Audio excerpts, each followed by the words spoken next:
DW reporter Joel Dulroy has been following this story and he joins me now. Joel, it's been 10 days since the fire at Moria. What's happened since then? Well, the Greek authorities have rapidly built this new camp on a military site on Lesbos. Now, more than 9,000 of the migrants have been moved there, some reluctantly. The United Nations Refugee Agency says this camp is not fit for long-term habitation, but the migrants are concerned that that is what will happen. Now, we spoke to a reporter on the ground there, Enrique Tena. He was allowed to have a look at the camp along with a handful of other journalists. However, they were only allowed to see a very small section, and what he saw, he said, was as bad as the old camp at Moria that burnt down in the fire.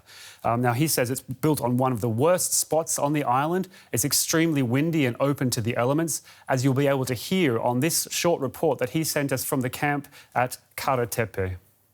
Yesterday, it was the first day that the press we were allowed to enter the camp just to see how the situations are inside. In a small group of 4 or 5 journalists, we could record the situations inside, and the situations, they are really bad because all the refugees are sleeping on the rocks, and also it is located in front of the sea, so we don't know exactly how it's going to be here the life during the next autumn or the next winter. The refugees told to us that they don't want to enter in a new camp because it's living like in a prison, but currently there are 9,000 refugees inside of Karatepe, and also there are 200 positive cases of coronavirus, but all of them, they are living in another space.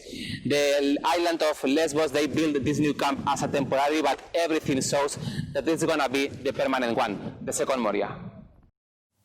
Right, that was reporter Enrique Tena speaking to us from Lesbos. Joel, what conditions are worrying migrants and observers there?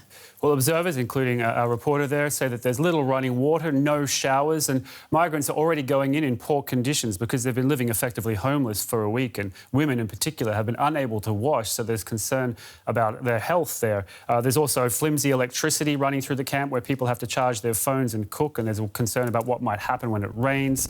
The ground itself is potentially contaminated. It may contain munitions, which is worrying people. Now, the reason the migrants say that it's like a prison is that they're being surrounded by barbed wire, and normally migrants are allowed to leave these kind of camps, but today they were being told they weren't allowed out. The reason they were being given was that the shops are closed, but that's abnormal. Migrants are not prisoners. They should be allowed to have freedom of movement.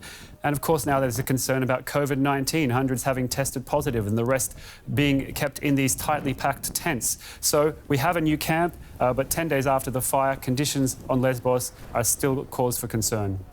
All right, Joel Dulroy, thanks very much for bringing us up to date on that story.